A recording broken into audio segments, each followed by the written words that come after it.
The Children's Village began around the mid-1800s when there were thousands of kids on the street, and many of them came to live with us. The Children's Village has been there through a lot of the different steps in terms of the child welfare system in this country. We were there when, the dominant approach was the orphan trains and child removal and family separation.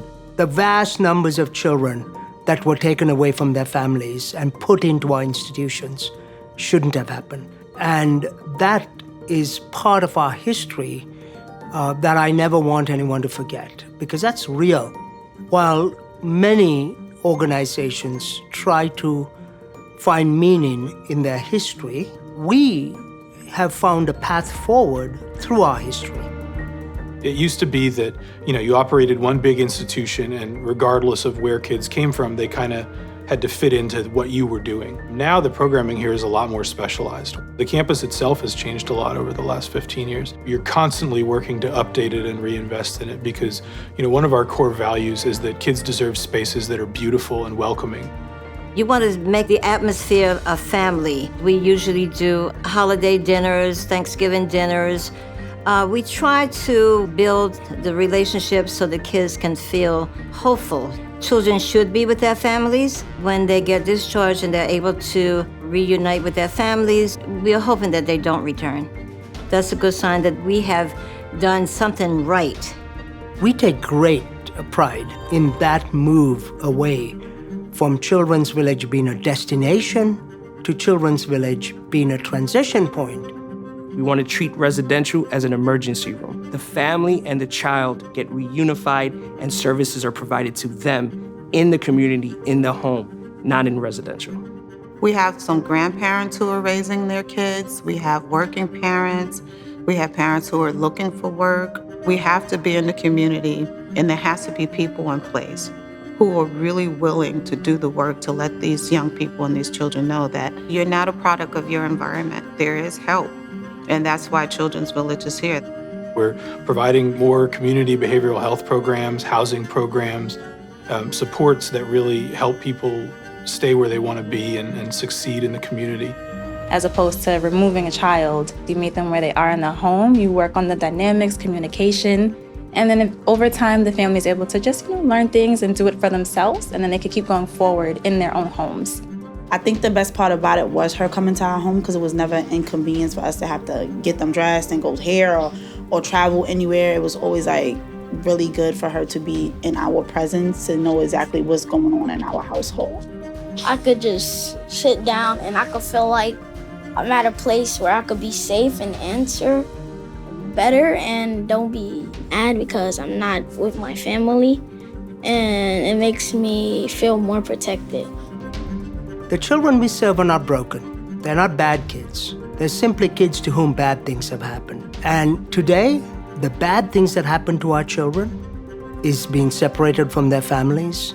A lot of these kids have survived the system, but they're still dealing with the fact that they were taken out of their home. When I was discharged from the child welfare system, I ended up finding myself dealing with the homeless system, dealing with the early parenting system. And I didn't have someone that said, hey, I've been through this and it'll get better, or this is what you can do to survive this moment because I know what it's like. And the day my life changed was the day I met somebody that did tell me that they understood and that they were a survivor themselves. When you do have that lived experience, it just gives you a better understanding. It gives you a higher level of patience for them. It gives you a little more courage to be able to deal with the problematic behaviors that they come with, because no one's perfect. There's a lot of trauma that goes into foster care. It's easier for our young people to talk to somebody who's actually been through what they've been through. This program changed my life because I was able to speak about things that I never spoke about. I was able to get certain things off my chest, and I was able to continue building with the Ways to Success staff. The WAY program and the coaches we have really cater and tailor the work that we do to make sure that we're giving these kids the support they need. When you walk in your apartment for the first time and it's just you and you close that door, it's gonna be scary. But then you're gonna remember the workshops you came to. My biggest fear is having to pay my rent, groceries. Now that I'm on my own, it's everything is responsibilities. It opened me up a little bit because it made me understand that I'm not a kid no more, like I'm growing up. I'm proud of myself every time I get a check, because I know that all those money that I'm saving up, at the end of the day, I'm gonna get a really nice apartment. That's what I want one day, like that's what I'm aspiring for so badly. Affordable housing doesn't have to look ugly, broken, and cheap. Affordable housing can look beautiful and have all the amenities that you and I would want.